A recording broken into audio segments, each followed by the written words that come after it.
Hello, my name is Felipe Melo.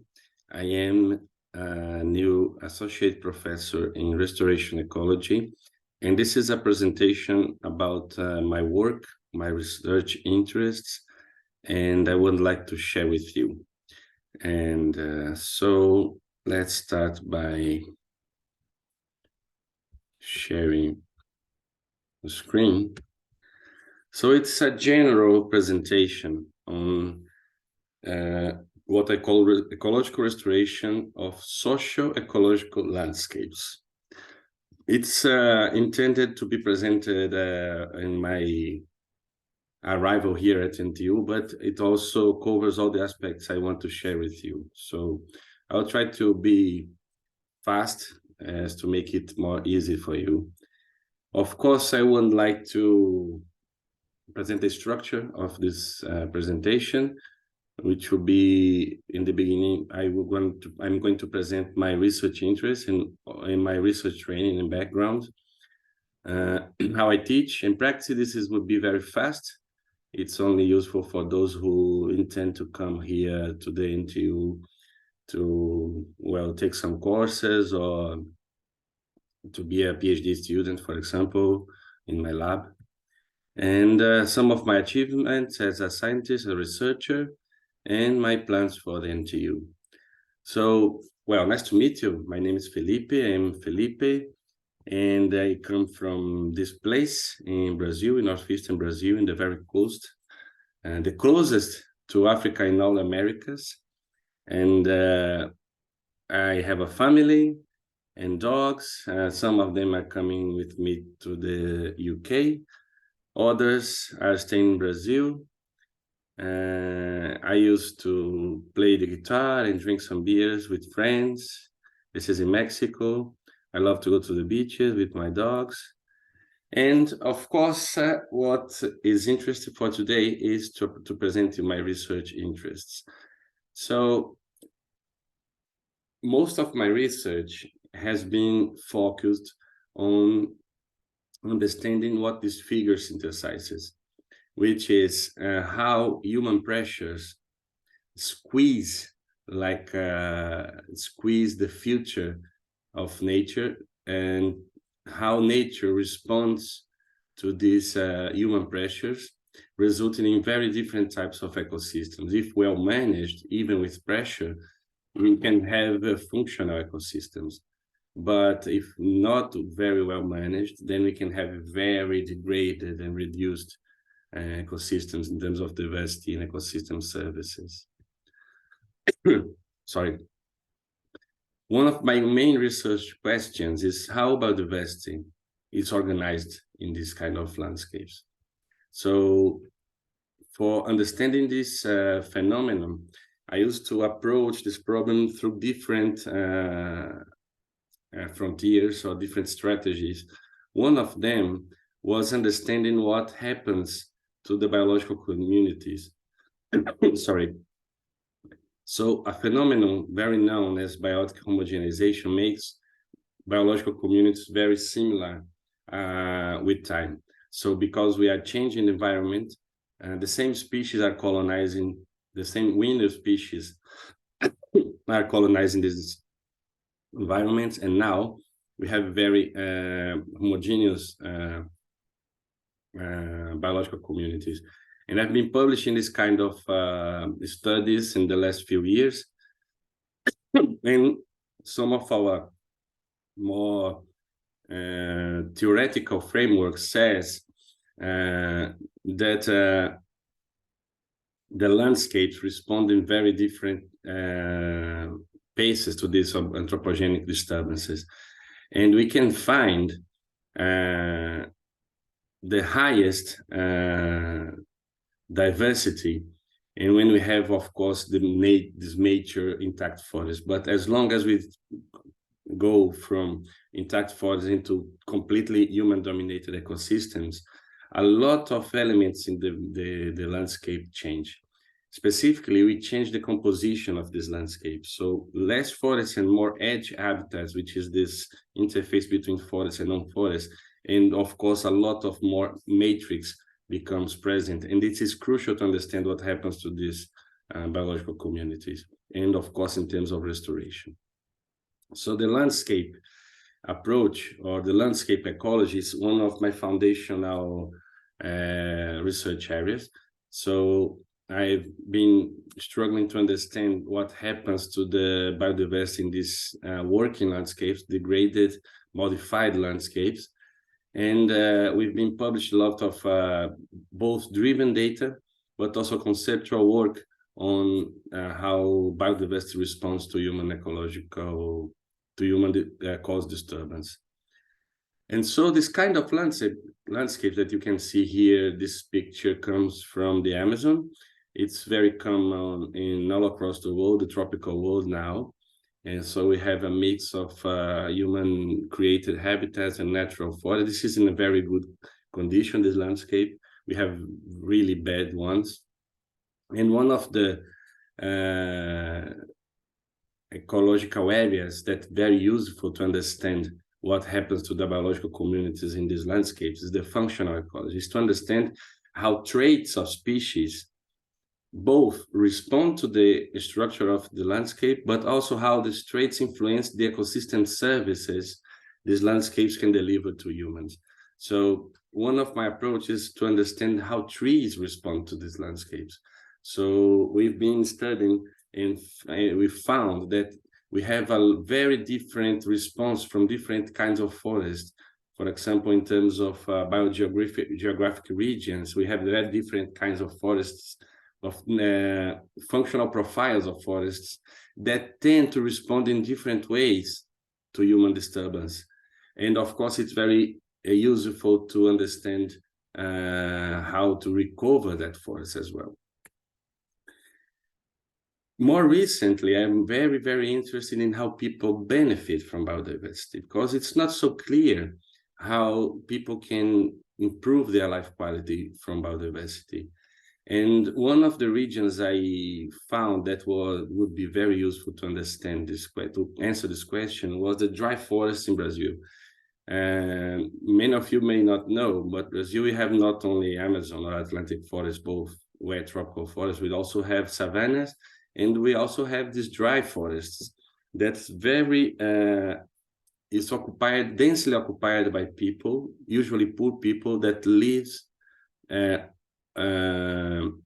within the environment, sometimes altering the environment, sometimes just trying to extract some resources for their lifestyle. For example, using these areas as rangelands to feed animals, such as you can see in this picture.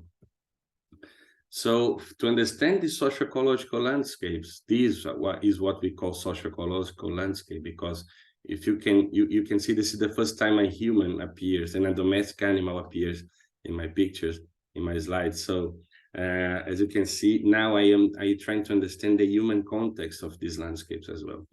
So I've been trying to understand how, for example, the raising the cattle ranches and introduced goats, for example, can influence the vegetation of these areas. How the use of fuel wood by local people to heat and prepare food is also changing the tree communities. But we are also trying to use local knowledge to create lists of species that are both useful for humans and at the same time very biological, effective for restoring these environments. This is what we call this biocultural approach to restoration. And then we can create more functional landscapes for people, you know. And of course, I am very interested also in the political ecology of restoration. So restoration is not only a technical problem for the humanity, it's a lot of politics is involved in restoration, where to restore, how to restore, to who we are restoring landscapes. So it tends to mix both technical, of course, knowledge, but also political acting and political thinking on where, when, how, and to who restore forests. And we've been addressing as well this kind of questions in the last years of my research.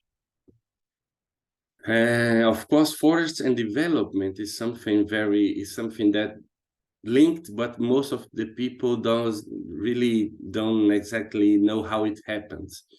So if we analyze forest and development, we're going to see that, for example, there are very different and unexpected patterns in terms of how people perform in response of forest cover. So we've been finding in Brazil, for example, for that dry region here in northeastern Brazil, that poverty, for example, like this graph, tends to be reduced when deforestation advances, but after more or less the half of the cover of the municipality lost, poverty start to increase again. So we have like a U-shaped curve saying that only changing from forest into gray infrastructure, human infrastructure, doesn't solve the problem of poverty. And we can have both green and gray poverty in the extremes, poverty with forest and poverty without forest. So poverty and forest are not, the links between them are not very well understood, and we are trying to understand this now. So in general, these are my research interests. I dedicate my research activity both to basic and applied science, but also I'm very keen to understand problems of interdisciplinary nature. And of course, I want my research to have a lot of impact on public policy. So this is the kind of things I've been doing in the last 13 years as a researcher.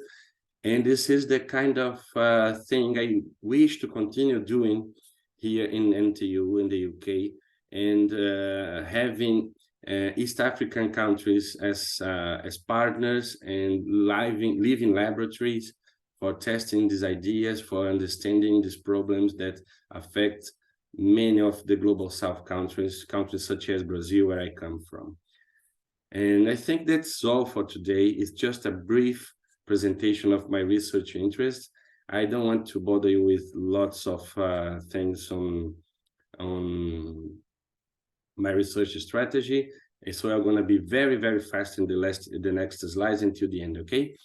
So my teaching and philosophy and practice are based mainly in one thinker. This is Paulo Freire, Brazilian professor and educator, that used to say, he created what we call the critical pedagogy. That's a very different kind of pedagogy that makes people think on themselves instead of just repeating and absorbing knowledge from professors. And the main objective, the main goal of this critical pedagogy is liberation through action, reflection, and theory. So all elements are treated at the same, aiming to the people of liberation of people, you know?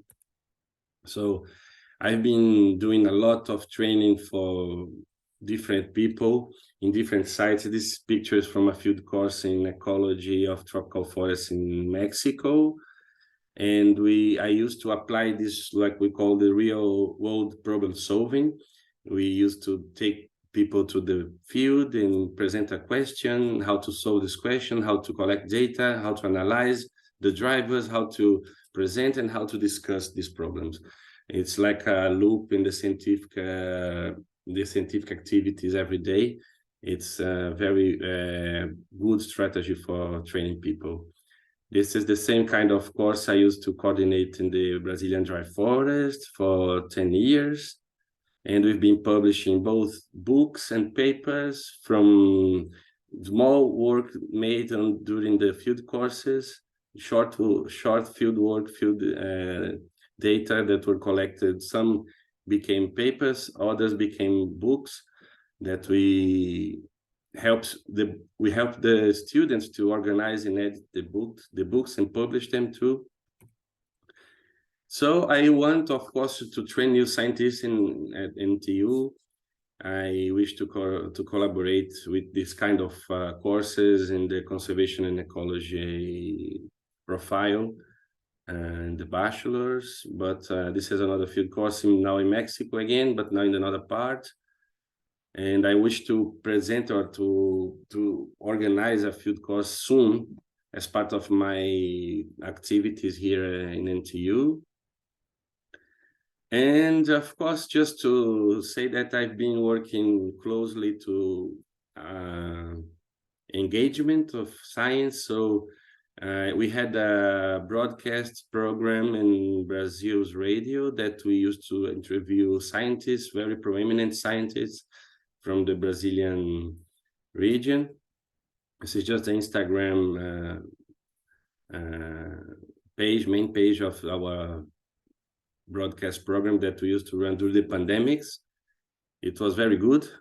I also organized some special numbers for the Brazilian platform of biodiversity and ecosystem services, which is the Brazilian branch for the international platform for biodiversity and ecosystem services. Some of my work also resulted in very interesting results. This is the armadillo that was the mascot of the Brazilian Football World Cup in 2014. And we wrote a paper calling FIFA and the Brazilian government to take some action to protect the armadillo and its habitat, the dry forest.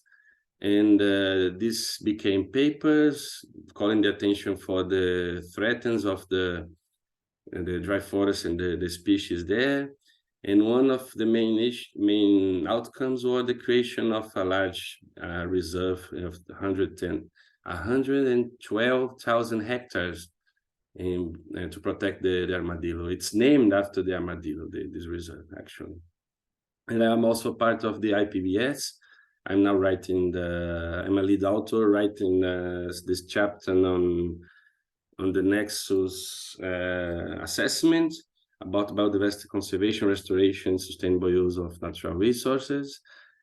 And my research plans for the future, specifically in the East African region, is to have both two strategies. One is the more ecological. One is more based on natural science, and the main strategy is to understand functional organization of plant communities in these socio-ecological landscapes. So plant communities do have traits, characteristics that can both tell us how these plants respond to environment, but also how in total, the total of these characteristics and their frequency in the communities helps to deliver ecosystem services. So I want to, again, apply this biocultural restoration approach that I've been applying in Mexico, but also in Brazil, mostly in Brazil. Now I want to understand how can I use this approach to create this biocultural approach for East African region. And of course, I'm still wanting to apply what I was trained for, which is landscape ecology, to understand the context of the region, the landscapes, the components, configuration, etc. And of course, expand the restoration network between East African countries, Latin American countries, and UK. I know there is some initiatives in Kenya. And my plans for NTU is to develop this as a strategic research area. And fortunately, I came up with this document from the British Ecological Society, where they discuss the future of ecological research in the UK. And some of their agenda, what they think will be the hot agenda for the next 25 years, are very related with what I do. As you can see in this figure, lots of these elements are present in my research area, specifically these living laboratories, as they name, that's very linked to restoration projects, as both living laboratory, but also as a source of very rich data to understand the ecological world. Of course, the response of ecological systems to change the planet as well. So this is the kind of things I've been doing. So it's very the approaching landscape, what they call whole landscapes. And anyway, so I think coincidentally or not, I've been tracing my career, constructing my career, and coinciding with the what British ecologists think it's the hot agenda for the next years. So this is just some codes I've made on these main areas, and this is all for now. For now, thank you very much. Obrigado in Portuguese, and hope to see you soon. Bye.